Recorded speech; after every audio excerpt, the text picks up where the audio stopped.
councils of government, we must guard against the acquisition of unwarranted influence by the military-industrial complex. The potential for the disastrous rise of misplaced power exists and will persist. For we are opposed around the world by a monolithic and ruthless conspiracy that relies primarily on covert means. It is a system which has conscripted vast human and material resources into the building of a tightly knit, highly efficient machine that combines military, diplomatic, intelligence, economic, scientific, and political operations.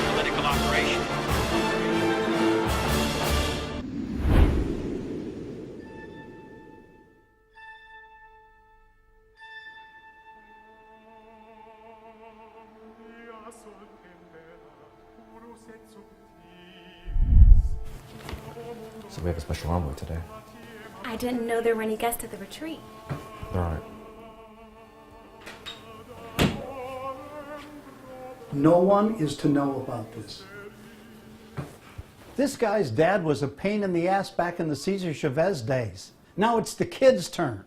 You know, and he's showing us imploding buildings, simple Hollywood special effects. Giving this guy 20 minutes is about 19 minutes more than he deserves. He should go back to Hollywood and he should enter rehab and chase some skirts. You're going to keep your mouths shut. Do you understand? Yes, sir.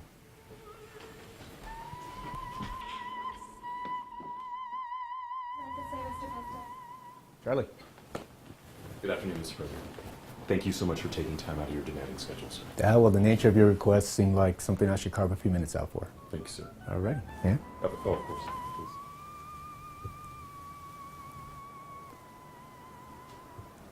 Well, I should start out by pointing out to you, sir, that I voted for you as your promises of hope and change, transparency and accountability, as well as the concept of putting the government back into the hands of the American people struck an emotional chord in me, which I hadn't felt in quite some time, perhaps ever.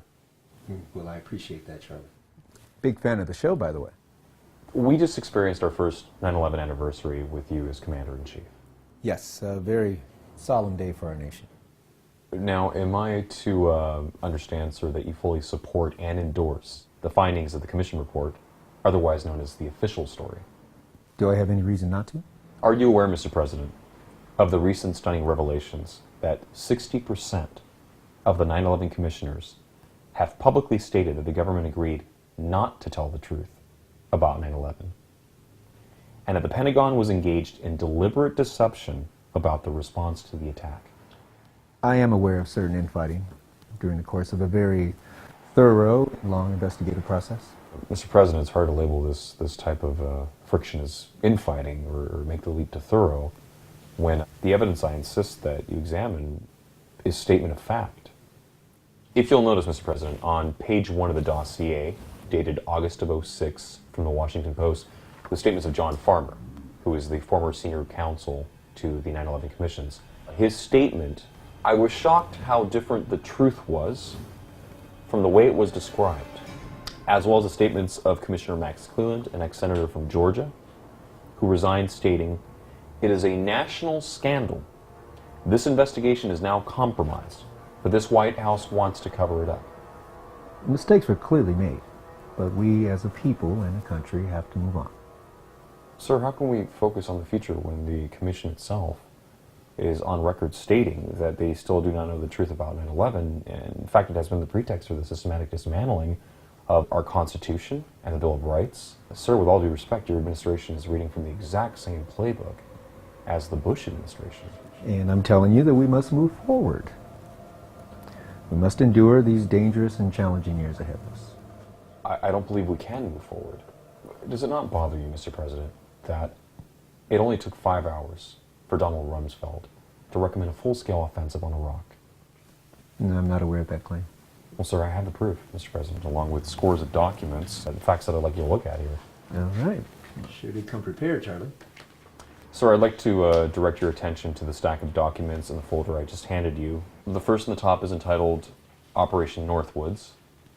which is a declassified Pentagon plan to stage terror attacks on U.S. soil to be blamed on Cuba as a pretext for war.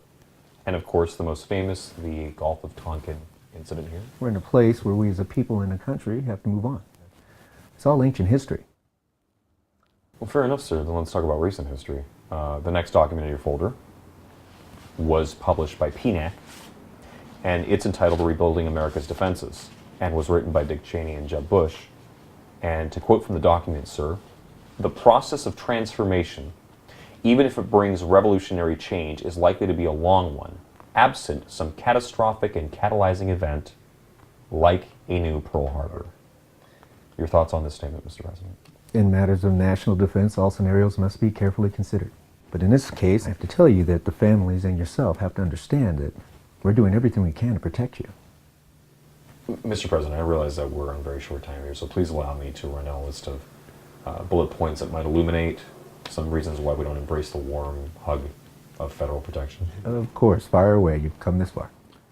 Please keep in mind, Mr. President, that everything I'm about to say is documented as fact and part of the public record. First, on the FBI's most wanted list, Osama bin Laden is not charged with the crimes of 9/11. Number 2, FBI translator Sibel Edmonds was dismissed and gagged by the DOJ after she revealed that the government had foreknowledge of plans to attack American cities using planes as bombs as early as April 2001.